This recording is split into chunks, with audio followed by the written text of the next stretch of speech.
इन्हीं की बात कर रहा था। ये देखो, ये कितने बड़े बड़े पत्थर है। और सड़क में उड़ रहे धूल से भी अंदाजा लगा सकते हो फिलहाल कैसे अचानक से यहाँ हो रहा है दो नदियों का मिलन और इसीलिए इसे संगम। मैंने कभी सोचा भी नहीं था कि मेरा बाइक कभी यहाँ तक आएगा, मैं कभी यहाँ पे आऊँ।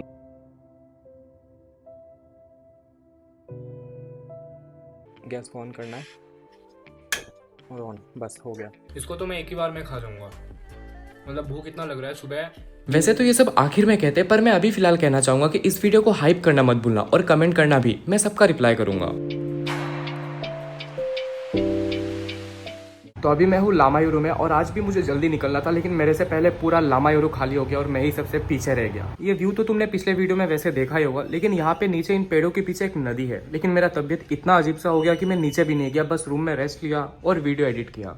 खैर आज ले में जा रहा हूँ मैं, और वहाँ पे जाने के बाद एक दिन मैं रुकूंगा ताकि मतलब वही बॉडी को थोड़ा पता चले कि मैं ऊंचाई में जा रहा हूँ, सर में दर्द ना करे। क्योंकि एमएस का सर दर्द तुम्हें पता होगा अगर तुम ऐसे किसी जगह में आए हो तो कैसा होता है। गुरुद्वार में एक दो बार जा रखा हूँ और एक बार मुझे एमएस ने मतलब जकड़ लिया था, सर में बहुत दर्द हो रहा था। सेरिडोन वगैरह खा रहा था क्योंकि उस वक्त इतना प्रॉपर नॉलेज वगैरह था नहीं, लेकिन सेरिडोन ने भी काम कर दिया था। अभी तक मैंने एमएस का दवाई खाया नहीं है, लेकिन है मेरे पास पड़ा हुआ। एनीवेज जल्दी से रेडी होता हूँ और सीधा मैं बाइक पे मिलता हूँ।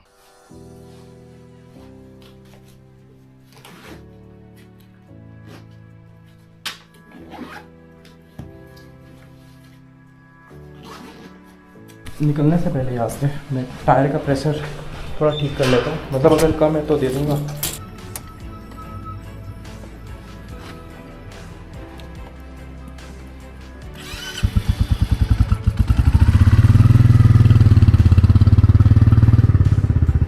तो फिलहाल मैंने अभी और मैप नहीं लगाया क्योंकि यहाँ से ले बस 100-150 किलोमीटर है और फ़ोन में चार्ज भी नहीं है। अब फ़ोन में चार्ज नहीं क्योंकि कल रात को होमस्टे में पावर कट हो रखा था, मतलब आसपास के सब होटल में, घरों में, सब जगह में मतलब लाइट वगैरह था, लेकिन हमारे उधर ही पावर कट हो रखा था। इतना दिमाग ख़राब हुआ, लेकिन फिर मैं कर भी क्या सकता था। और आईफोन वगैरह मोबाइल होल्डर में मैं कभी नहीं लगाता क्योंकि उससे कैमरा या फिर उसका सेंसर ख़राब हो सकता है। हालांकि मेरे पास जो मोबाइल होल्डर है वो है बोबो का, और ये काफ़ी अच्छा है क्योंकि मेरे को बारिश से प्रोटेक्शन मिल जाता है। जैसे मान लो अगर जितनी भी जोर का बारिश क्यों ना हो रही हो, मतलब फिर भी एक बूंद भी अंदर नहीं जाएगा पानी। और तुमने ऐसे वीडियोस भी देखे होंगे जहाँ पे चोर आता है और मोबाइल होल्डर से फोन खींच के लेके चला जाता है। तो ये जो चीज़ है ना, मतलब बोबो होल्डर में वो ये चीज़ इतना आसानी से नहीं कर पाएगा।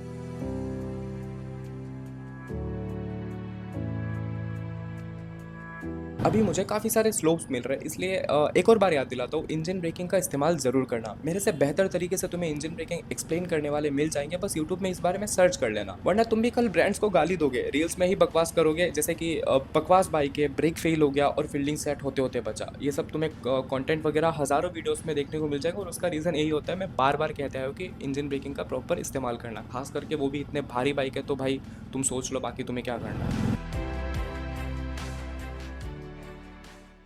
एक चीज़ के लिए मैं रुका हूँ, मैं सामने जाके ग्लव्स पहनूंगा, और मैं इसको प्राउडली नहीं बोल रहा कि मैंने पूरे रास्ते ग्लव्स नहीं पहने, लेकिन मैं अभी एक रीज़न से मैं पहन रहा हूँ। वैसे तो मैं ग्लव्स ऐसे भी पहनने चाहिए। फिलहाल का रीज़न मेरा ये है कि यहाँ पे ना पत्थर ऊपर से बहुत सारे गिरते रहते हैं, मतलब सड़कों में। अभी तक मैंने कोई ऐसा दृश्य इनकाउंटर नहीं किया है, लेकिन मैं ग्लव्स पहन लूंगा क्योंकि ये कोई भी एक छोटा सा पत्थर अगर यहाँ पे अगर गिर रहा है तो मेरा हाथ गया। मैं बार बार एक ही बात बोलूंगा कि एक्शन कैमरा मतलब जस्टिफाई नहीं कर रहा इस नज़ारों को। मैं इन्हीं की बात कर रहा था। ये देखो, ये कितने बड़े बड़े पत्थर है, और इनके साथ साथ छोटा पत्थर भी अगर ये हाथ के ऊपर गिरता है ना तो ख़त्म है। और पीछे ऐसा कोई बैकअप नहीं है मेरा, मतलब थोड़ा बहुत देख लेगा तो फिर मुझे रुकना पड़ेगा, हाथ ठीक होना पड़ेगा, फिर मुझे जाना पड़ेगा।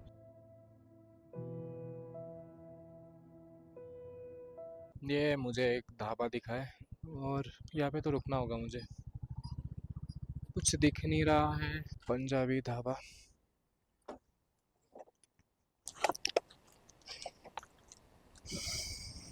भैया चाय एक कप दो ना। हाइड्रेशन बैग होने के बावजूद मैं ना बाइक में पानी इसलिए कैरी कर रहा हूँ क्योंकि देखो, हाइड्रेशन बैग में जैसे जहाँ पे पानी वगैरह मिल जाएगा इजीली, मैं थोड़ा बहुत पानी रखता हूँ, ज़्यादा नहीं रखता, जैसे 1 लीटर में रखता हूँ। तो मैं उसको नहीं चाहता मैं ख़त्म करूँ ऐसे ही खड़े खड़े। मेरे दिन का पहला चाय, तो बस ये चाय पीऊँगा और वापस से सड़क में भागता फिरूँगा। हाँ, वो सिलचर उस साइड में रास्ता तो ख़राब है, याद ही होगा।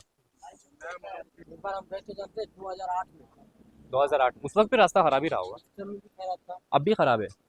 हमारे वहाँ पे तो 4 घंटा था, मतलब 4 घंटा क्या बोलो, 50 किलोमीटर एक जगह है, 50 किलोमीटर कवर करने में 4 से 5 घंटा लगता है बिना ट्रैफिक का।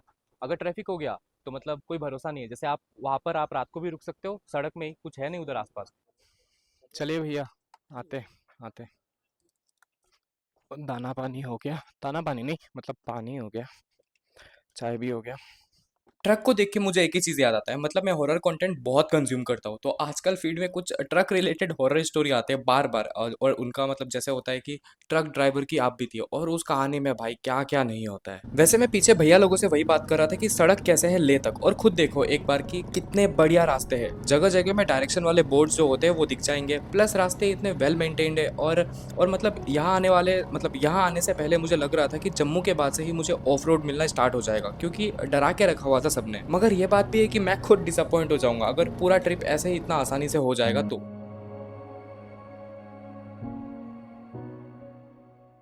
लामायूरू से निकलने के बाद एक और चेक पोस्ट है, और यहाँ पे भी बस लाइसेंस नंबर बताना है, लाइसेंस दिखाना है और खत्म। तो अभी तक मतलब कुल मिला के मुझे 3 चेक पोस्ट मिला, जहाँ पे मुझे एंट्री करवाना पड़ा और हर एक जगह पे कुछ थोड़े बहुत डॉक्यूमेंट्स दिखाने पड़े। आर्मी का ट्रक देख के मुझे क्लास 11-12 के कुछ बातें याद आ रहे हैं। मतलब मैंने जो 11-12 में मजे किया ना भाई, वो नेक्स्ट लेवल का था। किडनैप जिस वैन में करते हैं वो वैन एक रिजर्व रहता था, मतलब वो घर से मुझे स्कूल तक छोड़ता था। इसके साथ साथ मैं कभी कभी बाइक से स्कूल जाता था और कभी कभी पैदल, तो 3 तरीके से मैं स्कूल जाया आया करता था। और उस वक्त मेरे पे बाइक पल्सर थी, अभी भी शायद सिलचर में सबसे ज्यादा अगर कोई बाइक है तो वो पल्सर ही है। तो सोच लो कि उस बाइक का क्रेज उस वक्त कैसा रहा होगा। लेकिन बहुत मजा आ रहा है, from riding Pulsar in Silchar to riding my own Royal Enfield in Ladakh. मुझे एक चीज़ का बहुत ज़्यादा क्रेविंग हो रहा है, वो है घर का खाना खाने का, या फिर मान लो सिंपल दाल चावल, मान लो आलू फ्राई, ये सब खाने का। कल भी यही क्रेविंग हो रहा था, अब भी वही क्रेविंग हो रहा है। और मुझे अब भी पता नहीं, मैं शायद अनलकी टाइप का हूँ, मैं कहीं पर भी गया हूँ मुझे अच्छा खाना खाने को मिला नहीं है। खैर एक चीज़ दिखाता हूँ, इन पहाड़ों के जो साइज़ है ना वो ऐसे समझ में नहीं आता। जैसे ये जो पहाड़ है, पहाड़ नहीं सॉरी, ये जो पत्थर है बड़ा सा, ये भी मतलब बहुत बड़ा है, लेकिन ये समझ में नहीं आता है। और ये ना नॉर्मल नज़ारे हो जाते हैं, जैसे कुछ टाइम के बाद चारों ओर तुम्हें सिमिलर ही व्यू दिखेंगे, तो तुम्हें आदत हो जाएगा। लेकिन कभी कभार जब मैं रुक के देखता हूँ तब मुझे लगता है कि ये मेरे लिए नॉर्मल नहीं था, क्योंकि मैं ऐसे जगह से बिलोंग करता हूँ जहाँ पे बस ऐसा जो है ये प्लेन ही है। तो बाद में जब मैं घर में जाने के बाद इन सब चीज़ों को देखूँगा तो मुझे बहुत ही ज़्यादा एक्साइटिंग लगेगा।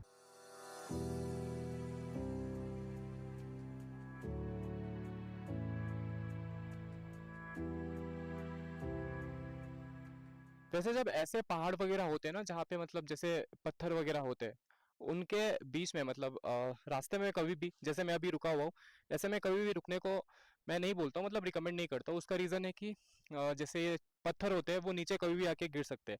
लेकिन अगर तुम्हें फिर भी रुकना हो तो ऐसा कोई एक खाली जगह देखो। देखो अभी पहाड़ जो है वो थोड़े पीछे की तरफ है, ठीक है, यहाँ पे पता नहीं चल रहा होगा, लेकिन यहाँ पे काफ़ी एक डिस्टेंस है, वो वहां तक मतलब जगह है। उसके बाद वहां से पहाड़ जो है वो स्टार्ट हुआ है, और यहाँ पे अभी पत्थर ऐसे छोटे छोटे यहाँ पे दिख नहीं रहे, और ये अगर गिरेगा भी तो यहाँ तक आएगा। अगर वो ऊपर से गिरता है तो अलग बात है। चलो आगे जाना है, 60 ज़्यादा नहीं है, 60 70 नहीं होगा, 80 किलोमीटर ऐसा बचे हुए हैं, वो कवर करता हूँ पहले।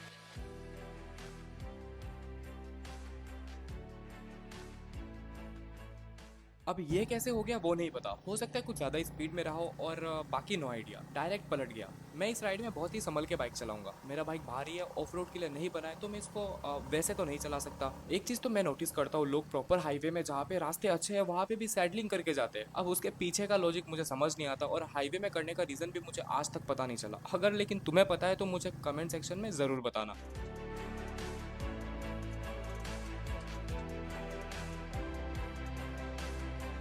अब यहाँ से शायद चढ़ाई शुरू है, और मैं भूल गया एग्जैक्ट जगह, हो सकता है हिमाचल प्रदेश। तो हिमाचल प्रदेश से शायद ले तक के लिए बस सर्विस शुरू भी हो गया है, और क्यों ना हो भाई, यहाँ पे टुक टुक लेकर भी आ सकते हो अगर टुक टुक हाइट पे चढ़ने में सक्षम हो तो। अब चढ़ाई का अंदाजा मैं तुम्हें क्लिप के जरिए दिखाने का ट्राई करता हूँ, बस ट्राइपॉड लगाने का एक बार अच्छा सा जगह मिल जाए तो।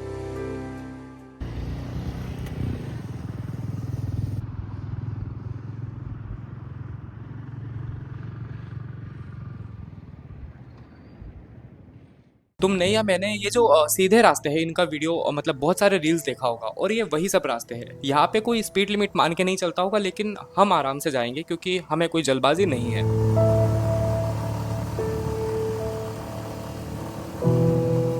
तो मैं यहाँ पे एक चीज़ दिखाने के लिए रुका हूँ। हाँ जानता हूँ नंगे पहाड़ है और लोग इसको खाली नंगा पहाड़ कह देते हैं, लेकिन एक चीज़ देखो, ये जो पहाड़ है, ये जो सामने पहाड़ है, ये अलग डिज़ाइन का पहाड़ है, ठीक है।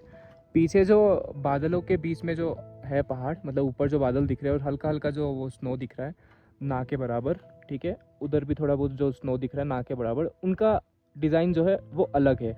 और एक चीज़ देखो, इस साइड के जो पहाड़ है, ठीक है, मेरे लेफ़्ट साइड में जो है, इनके डिज़ाइन अलग है। तो मतलब सब एकदम सिमिलर होने के बावजूद भी बहुत ही अलग अलग है, और ये सब तुम्हें रोकने पे, रुक के देखने पे तुम्हें मजबूर कर देते हैं। और मुझे ध्यान रखना पड़ेगा कि मेरा ज़्यादा ध्यान ये जो एक्शन कैमरा है इसके स्क्रीन पे ना हो। मतलब नज़ारे देख लो थोड़े बहुत, लेकिन क्या होता है कभी कभार इधर ध्यान जाता है और मतलब रास्ते से कभी कभार उतरने का ऐसा नौबत आ जाता है। तो ध्यान रखना पड़ेगा मुझे आगे से। ऐसा 2-3 बार हो चुका है पूरे राइड में, तो अभी तो और भी ज़्यादा मुझे ध्यान रखना पड़ेगा, क्योंकि अभी तो और अच्छे अच्छे नज़ारे आ रहे हैं, देखने को मिल रहे हैं। मैं काफ़ी टाइम बाद कुछ ग्रीनरी देख रहा हूँ। ऊपर से तो ये और भी ज़्यादा लाजवाब लग रहा था, क्योंकि चारों ओर बंजर पहाड़ है और अचानक ग्रीनरी। लेकिन ये शायद आज के दिन का आखिरी ऐसा नज़ारा होगा, और इसके बाद वापस से शायद चारों ओर ब्राउनी कुछ देखने को मिलेगा।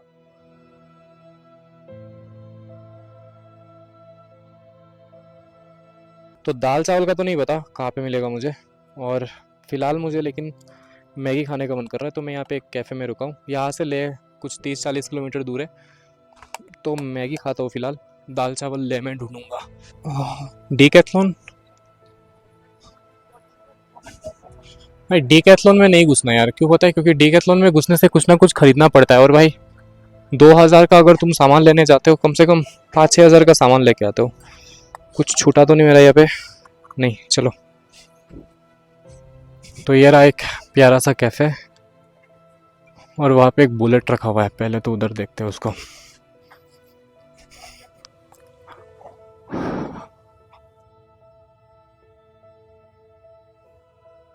खैर यहाँ पे आके फ़ायदा नहीं हुआ, क्योंकि यहाँ पे अभी सब कुछ बंद है। मैंने सोचा था कि मैगी वगैरह खा लूँगा, और डीकैथलॉन है तो मैं कुछ टी-शर्ट्स वगैरह वो मैं उठा लूँगा, या फिर कुछ वार्मर्स भी हो वो मैं ख़रीद सकता था, लेकिन अभी बंद है यहाँ पे। तो आगे बढ़ता हूँ, कहीं पे मैगी का मिलेगा, मुझे कुछ दिखेगा तो मैं वहाँ पे मैगी ब्रेक लूँगा, और ले मैं देखूँगा, ट्राई करूँगा कुछ कपड़े खरीदने के। मुझे कुछ मन करे और वो इजीली मिल जाए, ऐसा कभी हो सकता है? कभी नहीं। पूरा मार्केट बंद है। अब पता नहीं क्यों, मगर एक भी दुकान खुला नहीं है, तो शायद ले में ही कुछ मिल सकता है। यहाँ पे इतनी तेज हवा चल रही है कि मेरी बाइक वोबल कर रही है। मैंने कभी नहीं सोचा था कि हवा से मुझे डर लगेगा। मैं तुम्हें राइट साइड में जाके दिखाने का ट्राई करता हूँ कि यहाँ पे हवाएं कितनी तेज है। ये सामने नदी है, और उसके पीछे जो धूल उड़ रहा है उससे अंदाजा लगाओ कि यहाँ और आसपास फिलहाल कैसा हाल है। एकदम से मौसम बदला है यहाँ पे। अभी कुछ देर पहले धूप था, और अभी ना जाने कहाँ से चारों ओर हवा है और धूल है।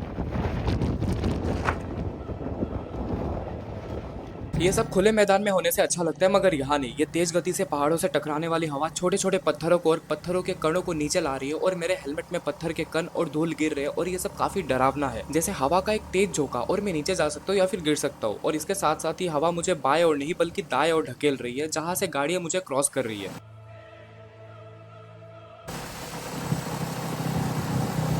देखो, मैं इसी चीज़ की बात कर रहा था कि मुझे अभी बाइक रोकनी पड़ रही है। इतनी तेज हवा ने मुझे ढकेला और बैलेंस पूरा बिगाड़ दिया। सड़क में उड़ रहे धूल से भी अंदाजा लगा सकते हो फिलहाल कैसे अचानक से मौसम बदल रहा है। और अभी रुकने का तो मन तो नहीं है, लेकिन संगम व्यू पॉइंट देखना था, इसलिए रुक रहा हूँ। तो यहाँ हो रहा है दो नदियों का मिलन, और इसीलिए इसे संगम पॉइंट कहा जाता है। यहाँ दो नदियाँ अपना रंग लेकर आती है, एक नीला एक भूरा। लेफ्ट वाली जांस्कर और राइट वाली सिंधु। इसके साथ साथ नीचे ये घरों को देख के अंदाजा लगाने का कोशिश करो कि मतलब आसपास के जो पहाड़ है वो कितने बड़े हैं, उनका आकार कितना बड़ा है।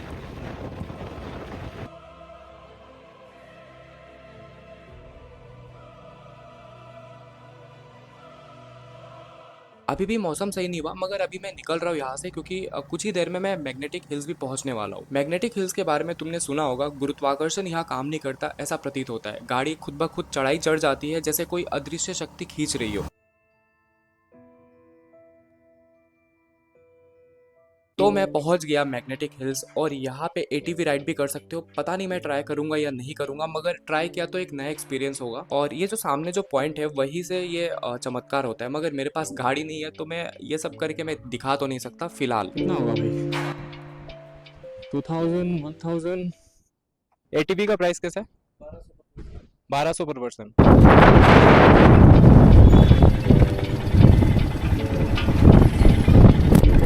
से कीबोर्ड को ब्रेक से दोनों को साथ। मैं पहली बार इसको चला रहा हूँ और ये बाइक से काफ़ी अलग है। एक तरफा खींच रहा है फिलहाल मुझे, और थोड़ा तो हाथ बिठाने में टाइम लगेगा।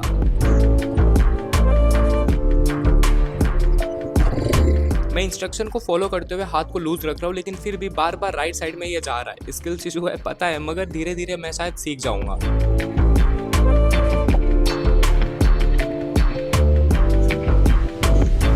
अब एक और चीज फील आ रहा है मुझे लग रहा है मैं गिर जाऊंगा, जबकि इसमें 4 पहिए और बाइक में तो भाई 2 पहिए होते हैं। और मेरा हाथ जो है ना, पता नहीं क्यों जैसे मैं टर्न ले रहा हूँ, कुछ भी कर रहा हूँ, मेरे हाथ अचानक से लॉक हो जा रहे हैं। जैसे मैं राइट जा रहा हूँ तो मैं राइट जाते ही रह रहा हूँ, लेफ्ट जा रहा हूँ तो लेफ्ट हो ही रहा हूँ, फिर मुझे रुक के मुझे टर्न करना पड़ रहा है। पता नहीं, थोड़ा अजीब एक्सपीरियंस रह रहा है। स्किल्स इशू, मैं फिर से वही बोलूंगा।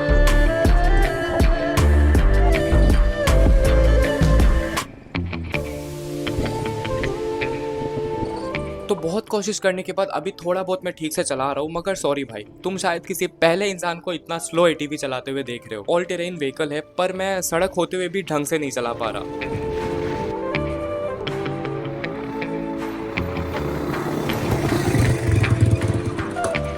और अगर अब ज्यादा देर तक चलाऊंगा इसे, तो सड़क पे जो खड़े होकर लोग जो देख रहे हैं ना मुझे, वो आके उतार के पीटेंगे।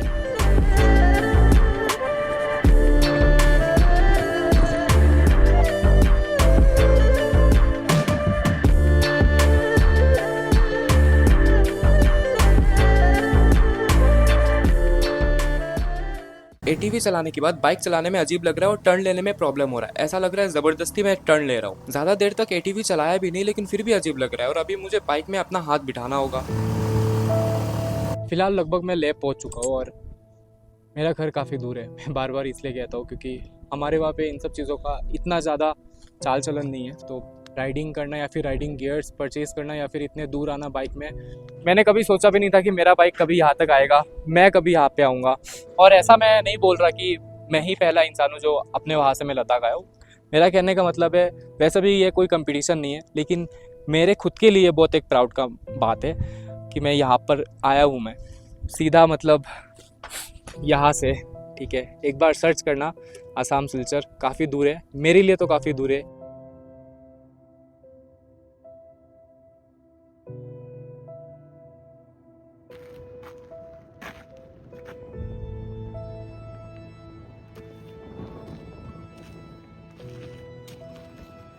ये आखिरी के कुछ किलोमीटर्स जो है वो ध्यान से चलाना होगा, क्योंकि एक्साइटमेंट में गलती होने के चांसेस भी बढ़ जाते हैं। वैसे तुम्हें याद होगा, मैंने सुबह 1 कप चाय पिया था पंजाबी ढाबा में, और अभी शाम होने को है और मैंने अभी तक कुछ नहीं खाया। तो इतने दिनों की मेहनत के बाद मैं फाइनली पहुंच गया ले। बाकी लोगों की तरह मैं चिल्ला नहीं सकता, मेरा ऐसा नेचर नहीं है, मगर सच में मैं बहुत खुश हूँ। और मैं ऐसी बातें भी नहीं बोलूंगा कि मैं अपने ब्लड लाइन का पहला इंसान हूँ जो इतने दूर तक आया हूँ। कहीं ना कहीं सबने कुछ ना कुछ सेक्रीफाइस करे होंगे और उनके कारण मैं यहाँ पहुंचा हूँ। मैं बस ग्रेटफुल हूँ इस लाइफ के लिए।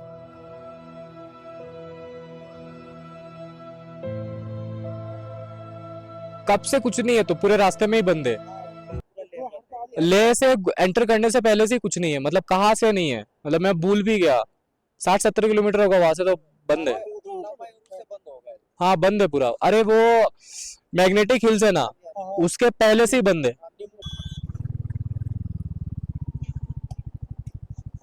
सर लेह मेन सिटी इधर है, उधर से जाना है।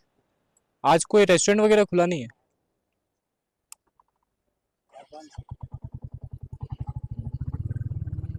मुझे पहले लगा लेह में कुछ ना कुछ मिल जाएगा, मगर अभी पूरा मार्केट ही बंद है। अब कुछ तो चाहिए खाने को, ये आइसक्रीम वगैरह से तो पेट नहीं भरने वाला। अब भाई कहाँ मिलेगा वो भी मुझे नहीं पता चल रहा।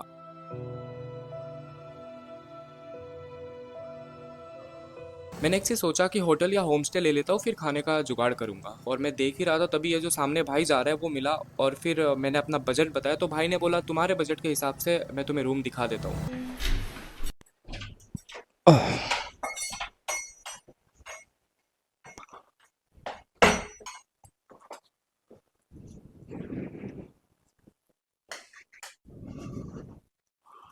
यहाँ पे आने के बाद पता चला ये तो महंगे है काफ़ी। और जब जो राइड है वो अगर 2 महीने का है, तो 2500 बस एक रूम के लिए देने का कोई सेंस नहीं बनता। तो ये रूम मैंने लिया है और 1500 का पड़ा है मुझे ये रूम। इसमें डिनर और ब्रेकफास्ट दोनों इंक्लूडेड है। रूम भी ठीक ठाक है, साफ़ सुथरा, यहाँ पे आवाज़ भी नहीं है, तो मैं आराम से मतलब रिकॉर्ड कर सकता हूँ वीडियो वगैरह, मतलब ऑडियो वगैरह रिकॉर्ड कर सकता हूँ। ले पूरा मार्केट जो है वो फिलहाल बंद है, कुछ एक प्रोटेस्ट चल रहा है यहाँ पे।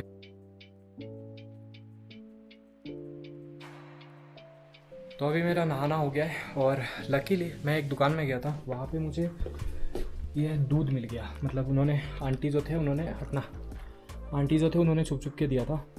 और मेरे पास म्यूसली है, इसको फाड़ने के बाद मैं कहाँ पे रखूँगा वो मुझे नहीं पता, क्योंकि ऐसा इसके तरह नहीं है, ड्राई फ्रूट्स वाले की तरह नहीं है कि मतलब वापस से लग जाएगा, ऐसा नहीं है। लेकिन खैर ये दोनों है। मैं मैगी लेना वैसे भूल गया मैं, लेकिन इसको मैं अभी बनाऊँगा। बनाना क्या है, बस दूध गर्म करना है, उसको डालना है, खाना है, और तो कुछ है नहीं। रात का डिनर का तो इस होटल जो भी है इससे बात करके रखा हुआ है। तो अभी यहाँ पे खाना बनाने वाले हम लोग। इसको ऐसे खोलना है, ज़्यादा मुश्किल काम नहीं है, और इसको नीचे से ऐसे खोलना है। ये बन गया। गैस है, इसको इस पे फिट करना है और बस हो गया ये। अब बस इसमें दूध डाल देता हूँ, कितना रहेगा मुझे नहीं पता। गैस को ऑन करना है और ऑन, बस हो गया। अब इसको कुछ देर गर्म करूँगा और म्यूसली डालूँगा और खा लूँगा।